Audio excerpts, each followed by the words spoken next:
Fala pessoal, tudo bem com vocês? Sejam muito bem-vindos ao Heavy Meta número 52 e hoje comigo o senhor Rafael Martinez. Fala galera, beleza? Introdução aí que vocês já conhecem. Se você não tá ligado, Rafael Martinez é do canal Médico Alternativo. E cara, conta pra gente o que rolou aí desde o último Heavy Meta que você teve aqui, foi o Heavy Meta 39. Cara, então gente, eu comecei um canal aí na Twitch, né? E agora também no meu canal do YouTube, que vocês sigam aí.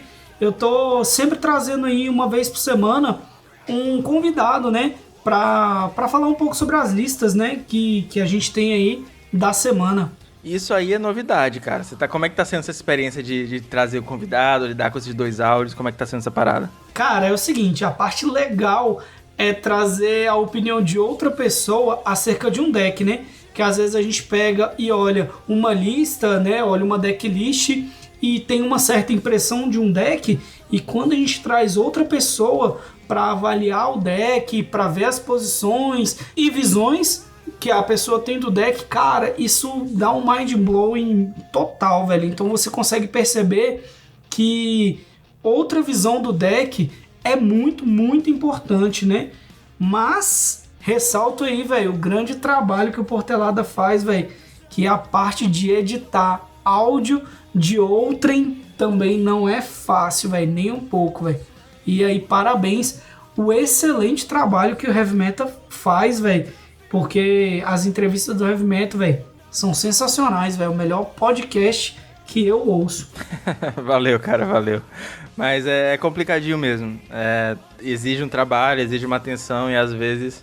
Falando em trampo surreal, eu tenho que dar uns recadinhos rápidos. O Heavy Meta tem em todas as mídias sociais. A gente tá no Twitter, o Twitter é meu pessoal, mas eu só falo de cartinha, @EFPortelada. A gente tá no Facebook, no Instagram, na Twitch. Eu faço lives geralmente uma vez por semana. E tem um e-mail, heavymetapauper@gmail.com. Se você quiser mandar um e-mail, conversar alguma coisa, alguma proposta comercial, eu estou aberto. E na descrição vai ter os links, todos os links do Rafael, do Projeto Médico Alternativo, e os links dos parceiros do Heavy Meta também, que é o Mind Guias do Álvaro França. Um site toda semana tá rolando os artigos sobre o jogo, sobre o pensar sobre o jogo. Eu acho talvez uma definição boa porque ele faz. E da Pauper Guild, que é uma galera que tá fazendo uma iniciativa global para tentar trazer conteúdo pra comunidade de Pauper, tentar movimentar as coisas. Essa semana eles desafiaram eu e o Ari para fazer um X1 e quem ganhasse ia levar 3 tickets. Assim, só isso de graça. Eles soltaram no Twitter, então segue a galera lá que tá bem divertido. É isso, sem mais delongas, bora falar de Pauper Chat.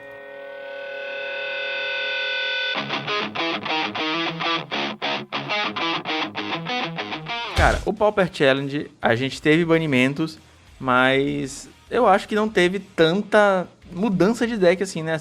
Surgiu alguma coisa nova nesse tempo? Cara, é interessante analisar que é o seguinte, se você analisar o top 8 desse agora, Izetifadas de Midelver, Fogtron, BW, Boros Monarca de Midelver e Stomp, você fala pra mim que banimentos, entendeu? É o mesmo meta de um mês, 2, 3 atrás. Nem parece que teve carta nova, nem parece que teve banimento. Pra mim, trocou 6 por meia dúzia, na verdade. É verdade. A gente, olhando de fora, parece que não aconteceu muita coisa, né? Mas eu vou fazer a leitura rápida aqui do metagame de sábado. O primeiro lugar foi o Top Grinder. Top Grinder tem jogado muito. Tem feito vários top 8, ele tá jogando de Zed Fadas. Ele fez um split com o Ramudão MTG, ficou em segundo lugar jogando de Midelver. Em terceiro lugar a gente teve o Milovbo de Fogtron. Em quarto lugar o Adepto Terra de Fogtron. Em quinto lugar a gente teve o Quash de Orzhov Pestilência. Em sexto lugar o Léo Bertucci de Boros Monarca. Em sétimo lugar o Carves de Dimir Delver, a mesma lista do Rambuda, salvo engano. Em oitavo lugar o Witch or Dead de Stomp. Os decks mais jogados foram o Zed Fadas, empatado em primeiro com o Fogtron com 6 cópias. O Dimir Delver e o Stomp empatado em segundo com 5 cópias. E em terceiro lugar, um Boros Monarca com 4 cópias, em um total de 48 players. Cara, o que você consegue trazer pra gente desse Pauper Challenge? O que você achou? Cara, primeiro aí destacar, né, o Brasil aí sendo mega representado nesse top 8, né? Se eu não me engano é o Ramudo, o Carves e o Léo, né, o Léo Bertucci, que fizeram o top 8, né? Mas a minha avaliação é... A primeira coisa que eu destaco é o seguinte... Cara, e aí? A ascensão dos Blue Decks, né? Faz com que esse banimento foi saudável pro meta ou continuou o mesmo meta, né? A gente fica esse questionamento aí sobre a Wizards baniu por quê? Porque tinha muito decks azuis no meta. Continuou o mesmo meta ou o meta mudou, será? Cara, eu lembro que no texto do banimento eles falaram um pouco sobre os locks que estavam meio intermináveis e a galera meio que já perdia antes de perder o jogo. E esse lock do santuário acabou definitivamente, porque a carta foi banida. O lock do Tron ele ainda existe. Agora o Tron eles baniram o mapa. Eu ainda acredito que foi um banimento errado, deviam ter banido de fato o Stonehorn, que aí finalizava o lock, ou Ephemerar, ou ambos. Sim, o banimento do mapa deu uma bambeada no Tron, uma atrasadinha, mas não matou o deck ainda é muito forte, né? Um dos decks mais fortes do formato. E a gente tá vendo que o meta tá se adaptando basicamente entre os mesmos pilares, né? É muito difícil você tentar tirar um deck que tem Counterspell, que tem Delver, que tem as melhores cantrips já criadas no Magic, com exceção, claro, obviamente da Power 9, né? Mas é muito difícil tirar um deck desse, um deck que tem as lentes de Tron, do topo do meta do Pauper.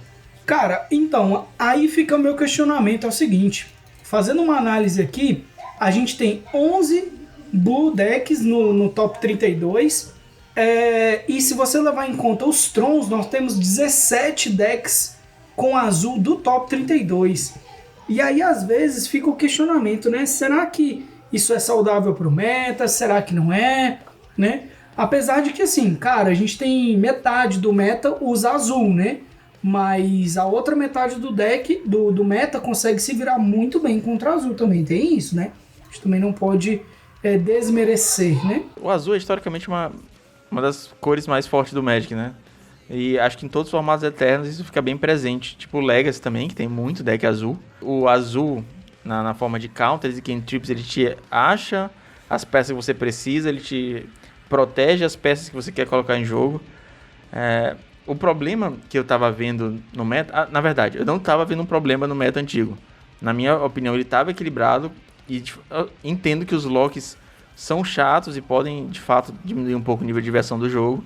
Mas esse problema, entre aspas, que a Wizard estava vendo, meio que acabou. O que a gente está vendo agora são decks, entre aspas, mais justos.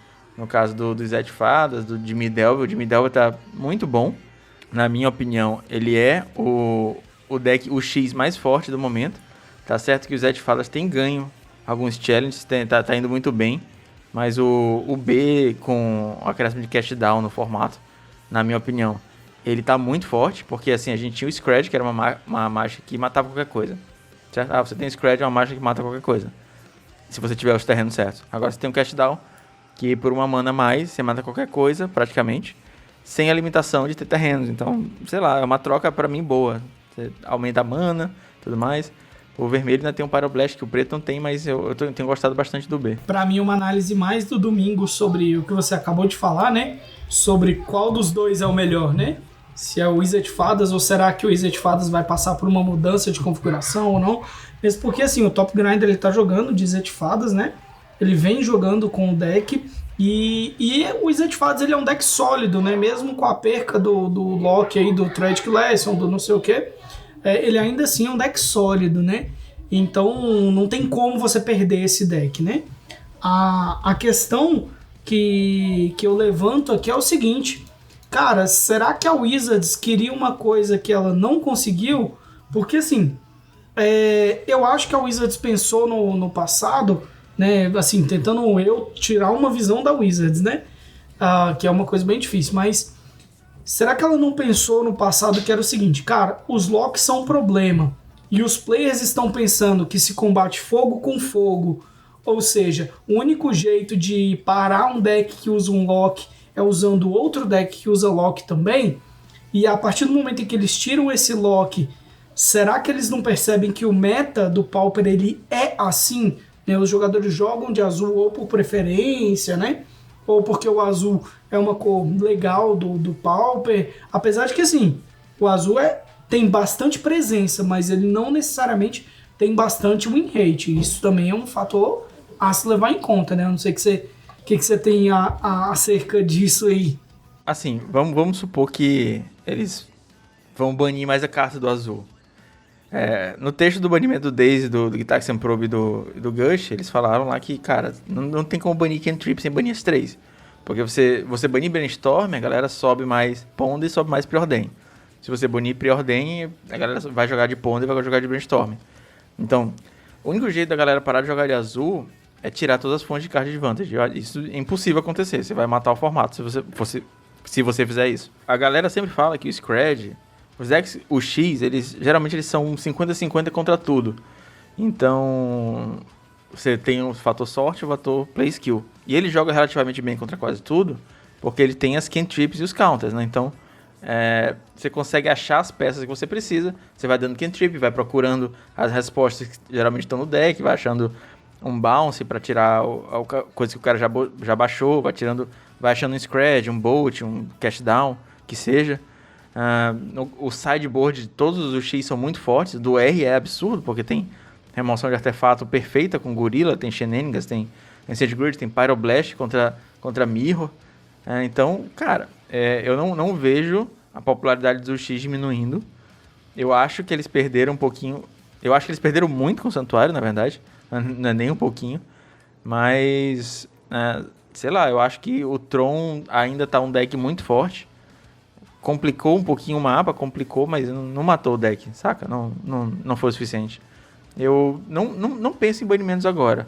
Realmente, eu acho que a única forma de entrar em cartas novas no Pauper seria inserindo novas cartas que talvez fossem criar decks ao redor dela ou melhorar decks que já são tier 3, alguma coisa assim.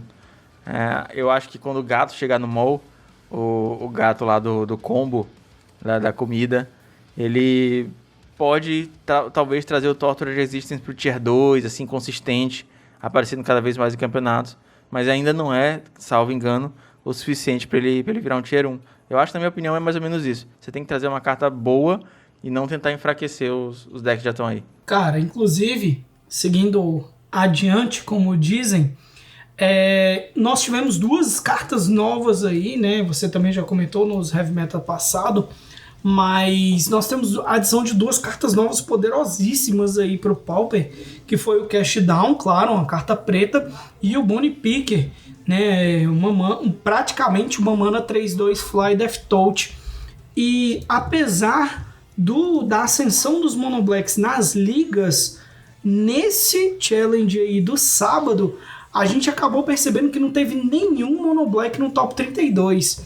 E aí surge um pouco o questionamento que fica, né? Cara, será que não teve Mono Black porque o deck é ruim?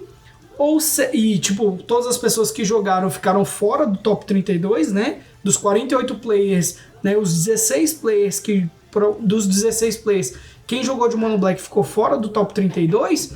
Ou será que a galera ainda não se sentiu confiante em arriscar ou testar esse Mono Black? Porque, cara, nas ligas está aparecendo, no Tournament Practice está aparecendo muito. Então é o que você falou. A adição de novas cartas ao formato pode fazer a ascensão de certos decks que antes estavam ali na meiuda, né? Que o Mono Black sempre teve ali, né? Nos tops, mas nunca no top tier.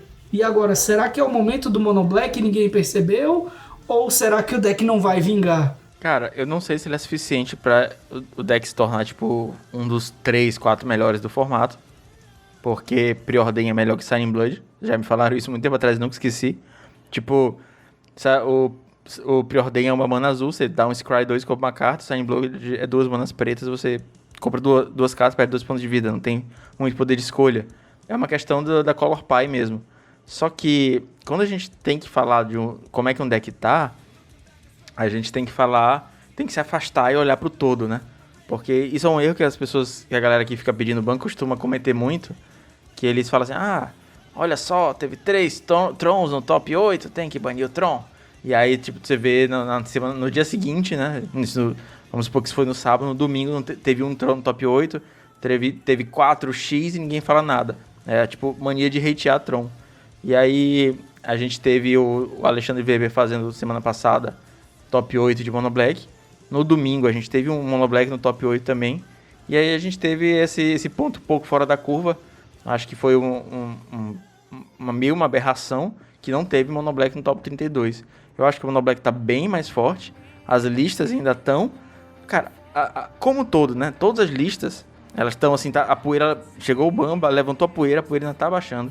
A galera ainda tá tentando se adaptar às listas. O Tron tá uma loucura. Não se sabe se o Tron se joga com preordem ou se joga só com impulso. O Adepto, que fez top 4 no sábado e fez top 3 no domingo, jogou com lista diferente, saca? No sábado ele jogou com preordem e no domingo ele jogou só com impulso, tirou os preordem. Então, as listas ainda estão... A poeira ainda tá sentando, as listas ainda estão ganhando essa constância, a galera ainda tá tentando decidir qual é a lista certa, ainda estão em fase de testes, creio. Mas eu acho que o Mono Black é um deck que melhorou muito, cara. Ele vem melhorado muito nos últimos anos, saca? Ele ganhou Defile, ele ganhou agora o Zé Curubu, que é outra carta absurda. Então eu acho que é um deck que a gente tem que ficar de olho, que, assim, vai chegar naquela trinca de UX, Tron e Boros? Não vai. Mas ele vai ficar ali junto com aqueles outros decks que estão assim ao redor. Talvez entre os 5, 6 melhores decks do formato, provavelmente. Sim, exatamente nesse ponto que eu queria chegar, né, na discussão aqui, que é, cara, às vezes a gente olha só para um lado, né? E aí a ideia é trazer isso. Cara, às vezes os players que estão jogando, né, o challenge do sábado, eles têm uma certa visão de jogo e eles acabaram optando por não jogar de Mono Black e tudo, mas isso não quer dizer que o meta não esteja mudando, não quer dizer que tenha novos decks surgindo, como a gente vai ver, né, tanto na lista do sábado e do domingo. Novos decks surgiram, velho, e tá acontecendo. O meta tá mudando, tá bacana.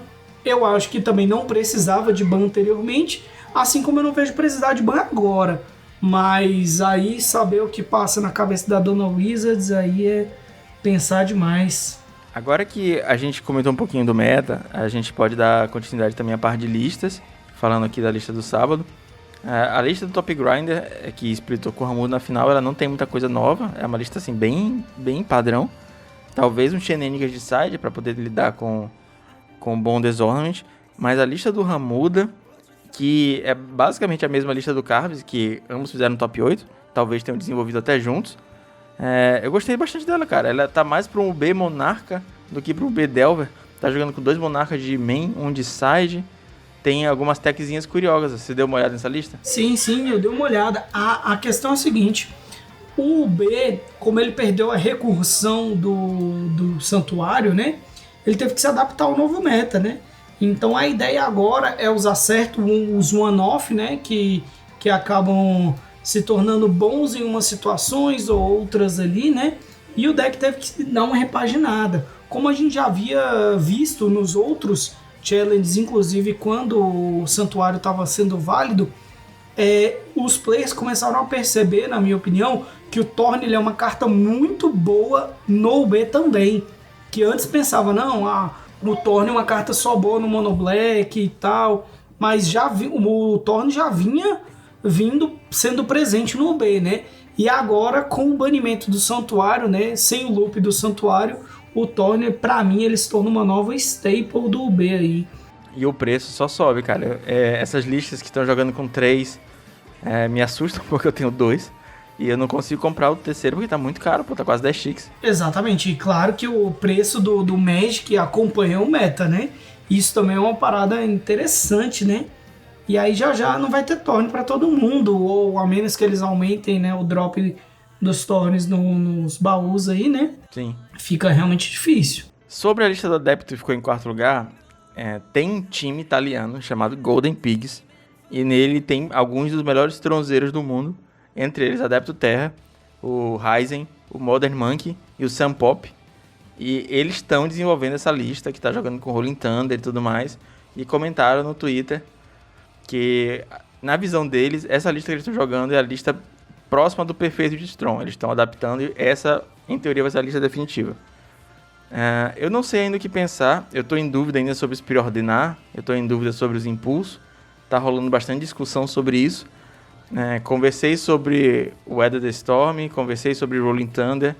Eu acho muito estranho jogar assim, pelo menos um Jim Hova do main deck, mas a galera tá falando que tá ficando difícil ter o tempo pro Jim Hova, porque o deck tá um pouco mais lento, tem que cavar mais pra achar as peças de Tron. Então, às vezes, você perde esse Jinrova, tá tentando fechar o jogo em uns 2 Rolling Thunder, mas, como eu falei mais cedo, né? A poeira tá baixando, eventualmente a gente vai ter a definição da lista de Tron, mas por enquanto, é isso aí, é observar. Cara, é interessante, eu também dei uma conversada com a galera do Tron, e o que muitos me falaram é o seguinte: claro que o combo do Jinrova com a Mnemonic Wall, ele é top, né? Você com Flicker, Jinrova e Mnemonic Wall aí 2, 3 turnos, você limpa o board do cara. Mas no geral, no mall, primeiro, esse combo ele é relativamente lento, né? Tenhamos que convir disso. E no fundo, o Jinrova ele serve para remover ameaças que sejam prejudiciais ao Tron. E aí fica o pensamento, né? Quais são essas ameaças no meta atual, né? Você quer fazer um Jinrova para tirar o que contra o Tron, né? O que você jogando de Tron, né? O que você quer tirar com o Jinrova da mesa do oponente? Eu não penso em muitas cartas, não. Land, cara. Land. Se você botar um Jinrova rápido e tirar o Tron do amiguinho, acabou. Conseguir baixar o Jinrova, tirar uma land do Tron, flicar pra ele não conseguir baixar e fechar o Tron de novo. É isso aí, GG. Mas exatamente, mas tirando o Mirror, o Jinrova não se torna uma carta muito presente no meta, né? Muito necessária, vamos assim dizer, né? Porque devolver uma carta pra mão e fazer o cara descartar no Tron, né? O Tron, um deck que consegue fazer uns locks aí malucos infinitos.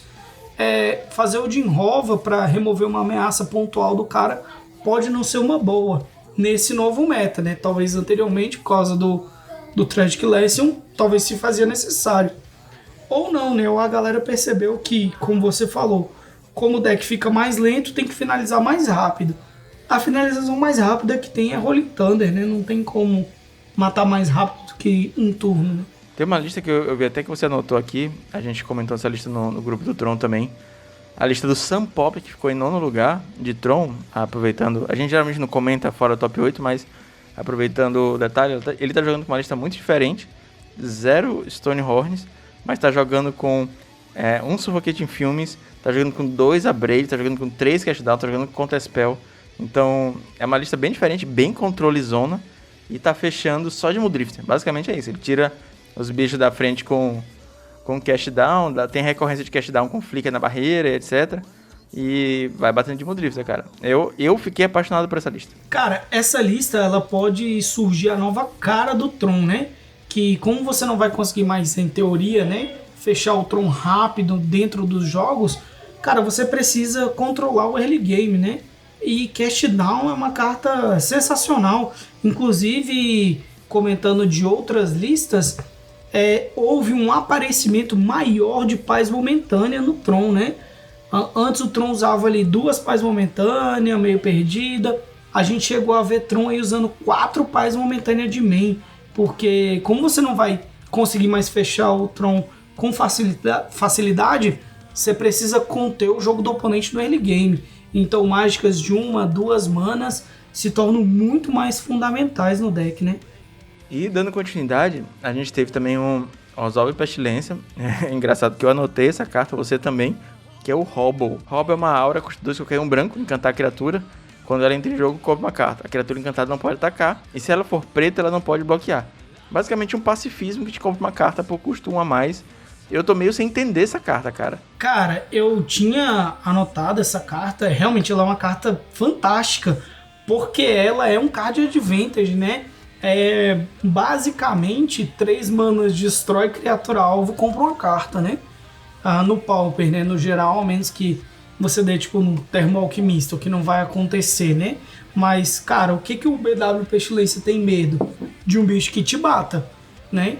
Então, o bicho vai me bater, então eu vou dar um Hubble, eu vou prender o bicho do cara, não, o bicho do cara não vai me bater, e em compensação eu vou comprar uma carta, né? Então se torna um card advantage. Se porventura o cara der um Core Skyfisher e voltar o bicho dele pra mão, né? Você não perdeu, você não sofreu um 2/1, que é o que acontece com o pacifismo, né? Você recuperou a sua carta e o jogo ficou no 0-0, vamos assim dizer. Sim, faz sentido. Eu ainda acho estranho, cara. Assim, olhando de longe parece ruim. De verdade, parece uma carta assim que tá mal cortada, parece que tá faltando um pedaço dela. Mas eu tenho que ver jogando mesmo pra entender, porque a tua explicação faz sentido, mas eu não consegui, cara. Não deu. Cara, o único problema dela é custar 3 manas, né, velho? 3 manas pra matar um bicho e comprar uma carta no Pauper. Pô, se entrasse com flash, aí, porra, bem melhor. Exatamente, mas sem flash, sei lá, velho. Não me parece a melhor opção, ainda mais com cast down no formato, né? Sim, verdade. Ele não tá usando cast down nessa lista dele, ele tá usando 4 Robo. Cara, aí fica o questionamento, né? Por que Robo só pelo card advantage, sendo que o BW Pestilência dele, cara, pra mim já tem muito card advantage, né? O cara tá jogando com Palace Sentinels, que também não é uma carta padrão do BW Pestilência. O cara tá jogando com 4 Bonders.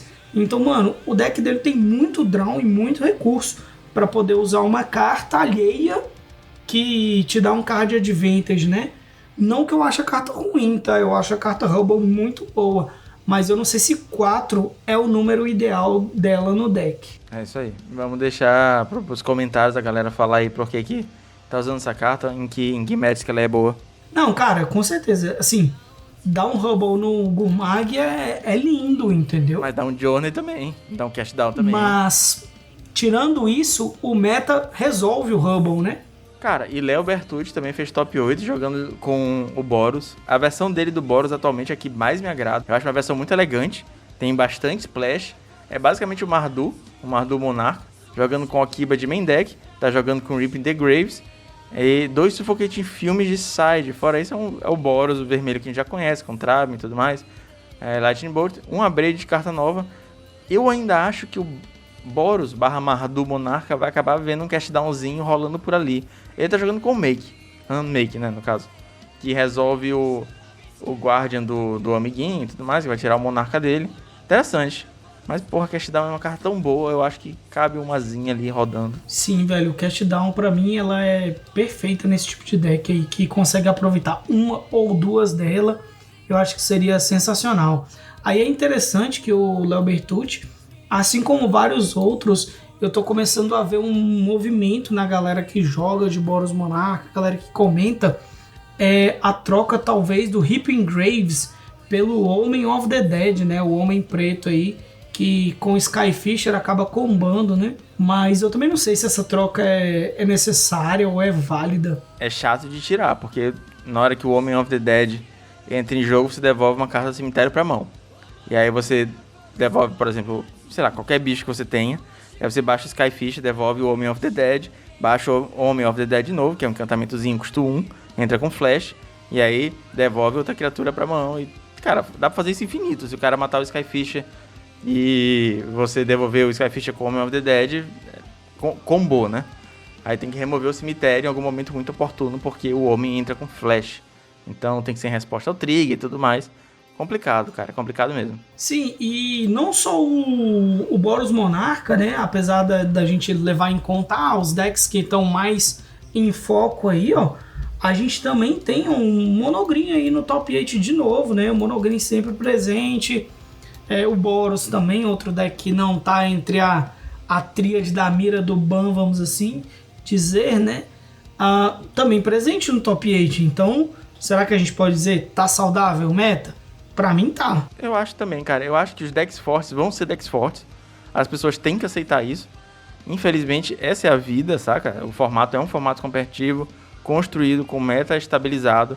Então, não vai de repente um deck que você inventou em casa, sei lá, talvez você não consiga os melhores resultados do mundo quando você vai enfrentar um R-Scred, um Tron, um Boros, um Stomp, que são decks que já são testados, comprovados há anos, né? Então, fica quase se alerta, né? Tipo, é um formato com staples que já estão aí há anos e é difícil mudar um meta de formato eterno. Não, exatamente, e mesmo porque também... mais sobre o domingo, que nós já vamos falar, mas, cara, você não inventa um deck novo em uma semana, um mês, entendeu? Não é tão fácil estabelecer um novo deck em um curto período de tempo, né? Os caras que são deck builders aí, que fazem bastante resultado, demora até você criar um novo arquétipo, um novo deck. Então, quem sabe aí, nos próximos meses, né, devido às novas mudanças que a gente teve, não surja um novo deck aí. Nunca se sabe, mas também não é achar que um deck que você montou ontem vai quebrar o meta, né?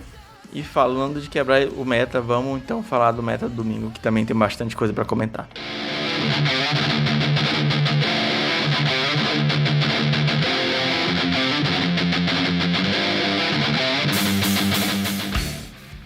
Cara, o meta do domingo teve um vencedor inesperado.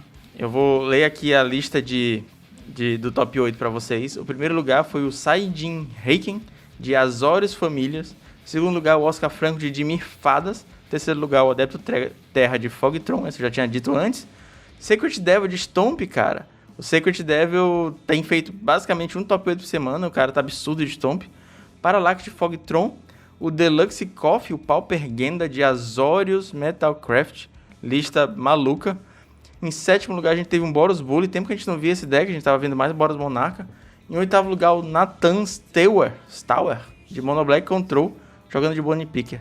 O deck mais jogado foi o Stomp, empatado com o Jimmy Delver, ambos com 8 cópias. Em segundo lugar, a gente teve um Burn, com 7 cópias, e um Mono Black Control com 5 cópias. Um total de 67 players. Então, aqui no domingo, a gente consegue ver também uma mudança completamente de meta, né?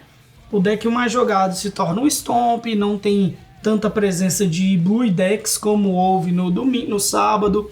Então, fica sempre o questionamento, tá saudável meta? E a minha resposta é, tá saudável meta, né? Mesmo porque o deck campeão é um cara que é máquina com deck, o cara joga muito de Azorius Familiar, né? Então, ele ganhar o campeonato não é nada surpreendente, né? O cara conhece o deck com a palma da mão dele, então é tradicional que em um bom momento oportuno ele consiga fazer esse resultado com o deck, né? E mostra novamente que, cara, esse top 8 do domingo aqui pra mim reflete muito o que a gente comentou, que é o meta saudável, né? Você olha o meta de sábado e você fala, ah não, mas tá horrível, é muito Tron, é muito Mono Blue, é muito deck com azul, né?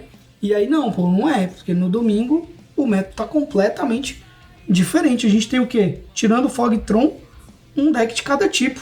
Vale lembrar que essa lista dele tá uma lista bem clássica, aquela lista bem parecida com o que jogava antes dos bans, né, antes do Santuário. Então, cara, nada de novo, é um player dedicado a um deck que conhece o baralho dele, que conhece o metagame e foi lá e conseguiu fazer um resultado excelente. Não, exatamente, né? Inclusive, a gente já vai comentar, mas destacando também o que você comentou aí, cara, o Magic em si, ele premia muito um cara que tem maestria com o deck, né? Inclusive o nono player daí do Challenge, ele é o Seas for Cookie, né? Que é de elfos, o cara joga sempre de elfos e uma hora ou outra o Magic vai premiar o cara que tem maestria com o deck, né? Isso é fato. Talvez o Pauper, mais que os outros, seja um formato que te recompensa por ser bom, por treinar muito com um deck só. Que é um formato que dá abertura para que decks que não são tão, entre aspas, bons, como o W Famílias, a gente tem que entender que ele não é tipo o Tier 1 que o Tron, que o X e que o Boros são. Mas ele é um deck bom. Não tá Tier 1, mas é bom. E aí o cara consegue pegar um deck que não é Tier 1, Tier 2, Tier 3, dominar aquele deck e conseguir fazer um resultado. Eu não sei se em outros formatos a gente tem essa facilidade que a gente tem no Pauper. Sim, mas isso pra mim é como um todo, né? Se você é muito bom com um deck, né? Claro, fazendo as devidas adaptações ao deck, né? Você consegue ir bem com o deck que você gosta, né? O seu pet deckzinho ali, claro, levando em conta que o seu pet deck é um deck que possa ter resultado, né? Não adianta você ter um pet deck ruim, vamos assim colocar, né? É verdade. Esse final de semana é o final de semana que em teoria estava sendo reservado para fludar o Pauper somente com Trons, né? A gente sabe que estava tendo aquela iniciativa de um Discord gringo e flopou hard, porque a gente teve somente 3 Trons no campeonato inteiro. Sei lá, mostra que as pessoas estão mais interessadas em jogar Magic do que ficar tentando manipular resultados com sei lá, briguinha de escola. E A graça é que o Fogtron, dessas três cópias tiveram uma win rate de 70%, porque ficaram muito bem colocados, né? E quando eu falo isso assusta, oh meu Deus, o Tron está opressor, mas aí o W Família teve uma win rate de 76%, porque foi só 2 cópias jogadas e uma delas ganhou o campeonato, e o UB Fadas, que só teve uma cópia jogada, ficou com uma win rate de 80%. Então, novamente, olhar o Big Picture, em vez de pegar minúcias e transformar isso numa tempestade. Exatamente, mesmo porque a gente não tá falando de ninguém mais, ninguém menos de Tron do que Parallax e Adepto Terra, né? E o outro eu não sei quem foi, mas se você levar em conta, mano, Adepto Terra e Parallax pode pegar qualquer deck Tier 1 aí, ou até Tier 2 do formato que eles vão ir bem. Então, ver um deck fazendo um resultado bom, sendo que o jogador também é bom, não é uma métrica muito boa a se valer, né? E isso, inclusive, é uma coisa que você fala muito no Heavy Metal, né? Que é analisar o player que joga com o deck, às vezes mais do que o próprio deck em si. O outro jogador que a gente tá falando de Tron foi o R. Clint, que também é um jogador absurdo de Tron, dentro dos 8 melhores do formato, de acordo com a análise lá do Álvaro do Mind Gears, e ele, inclusive, já ganhou o Challenge de Tron. Não, então é isso aí que você falou, velho. Não adianta virar e falar, o Fogtron teve um 70% de win rate, então o Fogtron é bom. Não, os players que jogaram de Fogtron é que são bons, né? Sim. E aí entra uma coisa que o contraponto do sábado é, cara, e aí? Mono Black é ruim porque não apareceu no sábado, mas no top 8 tá lá no domingo. E aí, o Mono Black volta à cena ou não? Bonnie Picker vai fazer o Mono Black voltar a ser um deck a se considerar na hora de montar a sua lista? Eu acho que Bonnie Picker... Novamente, eu acho que Bonnie Picker foi uma excelente adição.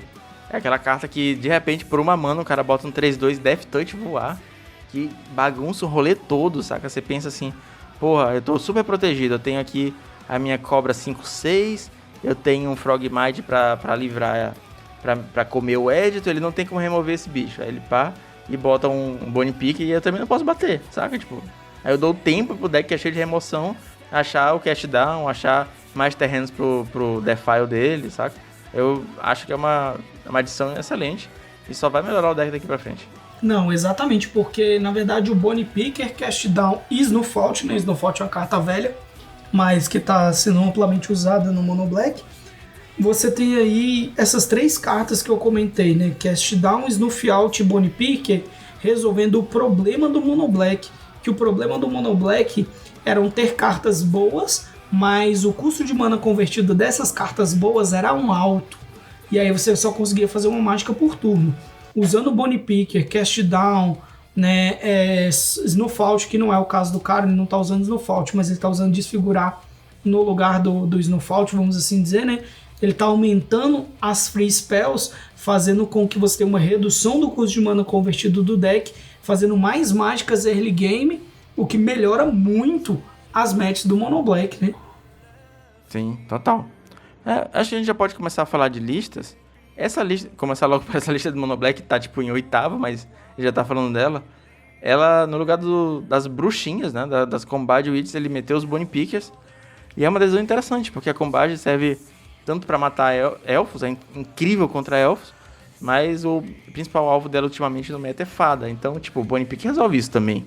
Sim, e aí ele compensou a falta das Combade Witches com 2 Pocket Films de main, né? Sim, é outra carta que o Mono Black ganhou, a gente acabou não mencionando muito ela, mas foi uma adição também muito interessante pro deck. Não, exatamente. Cara, acho que a lista que a gente tem que comentar hoje, de fato, é a lista... essa lista maluca do Deluxe Coffee. Tá jogando com, sei lá, um Esper Artefatos, WUB Artefatos. Acho que o B só tem a fada macabra mesmo, é o W Artefatos, W Robots. Como é que ele chamou esse deck? Cara, eu acho que ele montou como o W Robots mesmo. Mas é interessante, na verdade, tem outra cartinha preta que é essencial nesse deck aí. Na verdade, a carta preta é no side, que é o Rash Sustância, né? Que eu acho que ele pensou em usar ela contra Tron, né? Que é 3 manas, dá X de dano na criatura alvo ou no jogador alvo, e você ganha X de vida, onde X é o número de criaturas que você controla. Então ele fez essa mega tech aí para poder virar o jogo contra o Tron. Mas eu confesso pra você aí, pra vocês que estão ouvindo, que é o seguinte, cara, inicialmente eu olhei essa lista e falei, mano, que lista ruim, velho. Mas como a gente tem que dar o braço a torcer, eu fiz uns testes com a lista e ela é bem coerente, na verdade. Sério, cara? Conta aí das suas impressões, porque eu tô olhando aqui e tá estranho, saca? Parece que vai baixar muita criatura e não vai fazer nada. Exatamente essa questão, velho. Assim, é interessante, por isso que eu falo pra galera, cara, você às vezes tem que ter uma visão de outro olhar, você tem que tentar entender como outro player pensa pra tentar entender o deck. Eu ouvi muita gente dizer que, velho, o bicho pegou esse top 8 aí, velho, porque o bicho só deu sorte ao longo das partidas, questionaram 13 lands que ele tá usando, mas eu joguei, como eu falei, eu joguei algumas partidas com o deck, também não tenho maestria com esse deck, e eu vi algumas interações que não são fáceis de visualizar quando você bate o olho na lista, né? Algumas delas aí, ó, para destacar, é o Survival's Encampment, né, que gera uma incolor, vira uma criatura que você controla, gera uma mana de qualquer cor. Ele tem bastante interação com o Ornitóptero, claramente, e ele também facilita você baixar muito os drop 1s brancos do deck, porque você consegue, sei lá, virar o Ancient Den, gerar uma mana branca, fazer um bicho branco, virar o acampamento do sobrevivente, virar o bicho que você acabou de baixar e fazer outro bicho branco.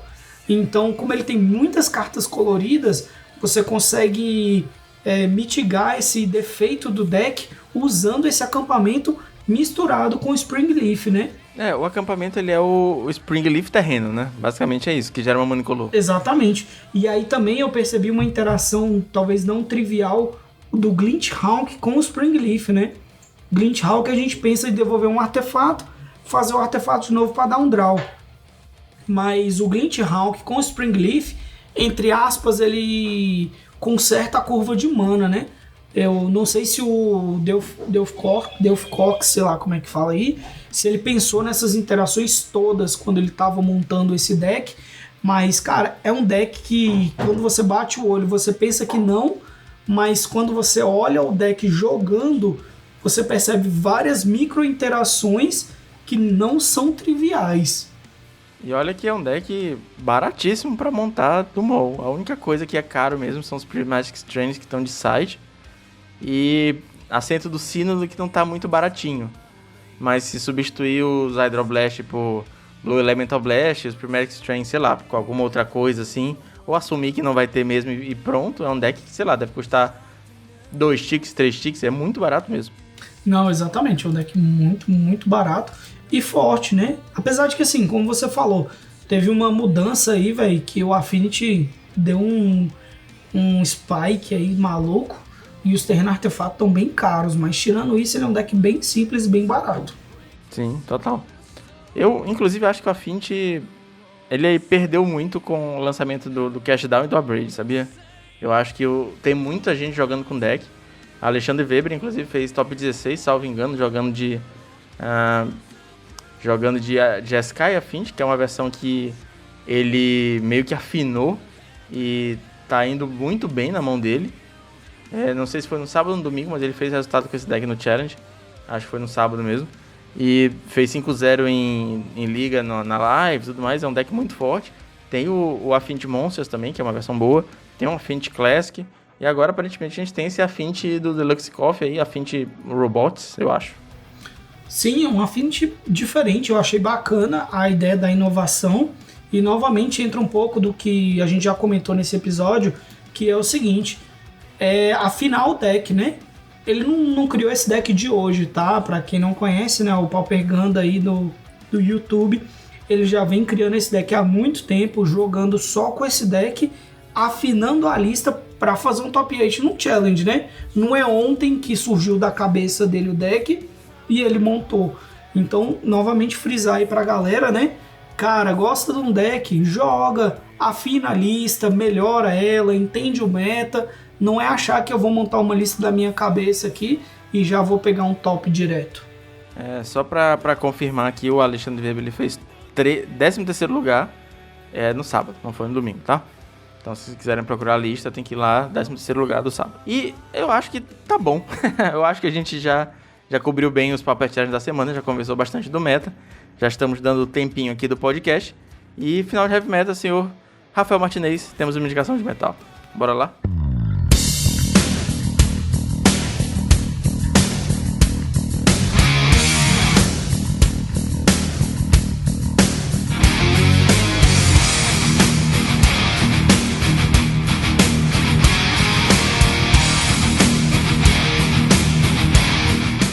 Cara, eu não tenho como falar sobre metal sem citar uma banda, né? Que também tá no meu coração aqui, velho, que é o Hammerfall, né, velho? É uma banda de heavy metal melódico também. E a música que eu escolhi é At the End of the Rainbow, né? Uma música bem bacana aí. Fala um pouco, né, sobre Magic, sobre fantasia e tudo. E eu achei bacana trazer essa música aí hoje. Cara, Hammerfall é excelente. Escutei muito Hammerfall. Exatamente quando eu tava, começando a jogar Magic. Hammerfall, Halloween, Symphony X. Essa galera aí do metal melódico eu escutava muito, cara.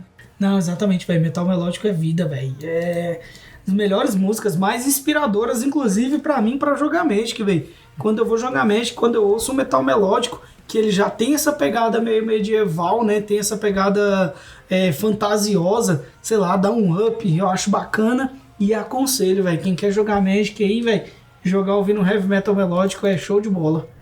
Massa. Senhor Rafael, muito obrigado por ter você por aqui. Gosto muito de suas opiniões, acho que agrega muita comunidade quando a gente tem esses debates sobre metagames. Gosto muito de suas ideias, então, mais uma vez, fica aí ao ar o obrigado, cara.